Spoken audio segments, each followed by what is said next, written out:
ஸ்ரீ குருப்யோ நமஹ.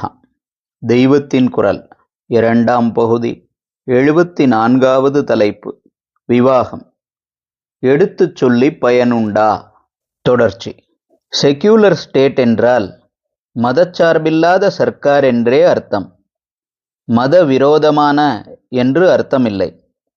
ஒரு மதம் மட்டுமின்றி எல்லா மதமுமே அபிவிருத்தியாவது செக்யூலர் ஸ்டேட்டுக்கு சம்மதமானதுதான் என்றெல்லாம் பெரிசாக பிரசங்கம் பண்ணுபவர்கள் பண்ணினாலும் பிரத்யக்ஷத்தில் இந்து மதத்தை தவிர மற்ற மதங்களுக்கு விரோதமில்லாத காரியங்களை பண்ணுவதுதான் இங்கே செக்யூலர் ஸ்டேட் என்று நடந்து வருகிறது.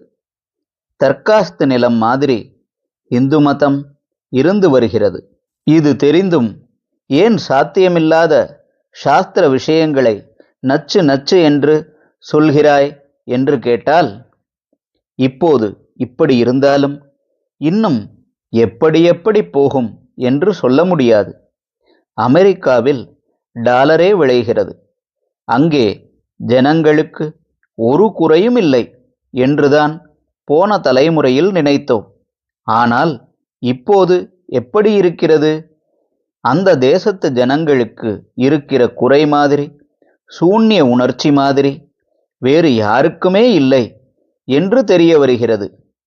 டாலரினாலேயே இத்தனை குறையும் என்றும் தெரிகிறது.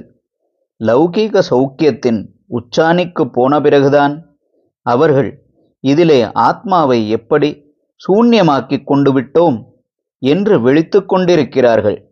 டாலரில் மிதந்ததால் எத்தனை குடி, கொள்ளை, கொலை, விபச்சாரம் முதலிய தப்புக்களில் போய் விழுந்து விட்டோம் என்று உணர ஆரம்பித்திருக்கிறார்கள். கடைசியில் மனசில் நிம்மதியில்லையே, சாந்தி இல்லையே என்று நம்முடைய யோகம், ஞான விசாரம், பஜனை முதலானவற்றுக்கு கூட்டம் கூட்டமாக வந்து கொண்டிருக்கிறார்கள். இதிலிருந்து 2-3 தலைமுறைகளுக்கு நல்லதாகவே தோன்றி வந்த ஒன்று அப்புறம் தலைதெறிக்கப் போன பிறகு அனர்த்தமானது என்று தெளிவாகிறது. அப்போது ஜனங்கள் விமோச்சனத்துக்கு ஓடுகிறார்கள் என்று தெரிகிறதல்லவா? இப்படியே இந்த 2 தலைமுறைகளாக நல்லது என்று நினைத்து பெரும்பாலும் நல்ல எண்ணத்துடனேயே நம் தேசத்தில் பண்ணப்பட்டிருக்கிற சாஸ்திரத்துக்கு முரணான விஷயங்களாலும் எத்தனை ஹானி ஏற்பட்டிருக்கிறது என்பதை இன்னொரு தலைமுறை உணரக்கூடும். இப்போது கூட ஆங்காங்கே இந்த உணர்ச்சி கொஞ்சம் தலை தூக்கி கொண்டுதான் இருக்கிறது. ஆரம்பத்தில் நன்றாயிருந்து குதிரை குட்டி மாதிரி இருந்து போக போக ஸ்வரூபத்தை காட்டுகிற மாதிரிதான் சீர்திருத்த காரியங்கள் நடந்திருக்கின்றன என்று முடிவிலே முட்டிக்கொள்கிற ஸ்திதியில் தெரிய வரலாம். கீதையில் பகவான் 2 வித சௌக்கியங்களை சொன்னார். எதக்ரே விஷமிவ பரிணாமே அமிர்தோபமம் என்பது ஒன்று. ஆரம்பத்திலே விஷம் போல இருந்துவிட்டு முடிவிலே எது அமிர்தமாகிறதோ அதுதான் உயர்ந்த சாத்வீக சௌக்கியம். முதலில் ஆலகாலம் வந்துவிட்டு பிறகு அமிர்தம் வந்தது. இப்படித்தான் சாஸ்திரம் தனி மனுஷன், குடும்பம், சமூகம் எல்லாவற்றையும் கட்டுப்படுத்துகிறதே என்று ஆரம்பத்தில் விஷம் மாதிரி கசந்தாலும் போக போக இதுதான் எல்லா கட்டுக்களும் தெரித்து போகிற ஆத்ம சுதந்திரம் என்கிற பேரானந்தத்தை தருகிற அமிர்தம் என்று தெரியும். இதிலே விஷம் தற்காலிகம், அமிர்தம் சாஸ்வதம்.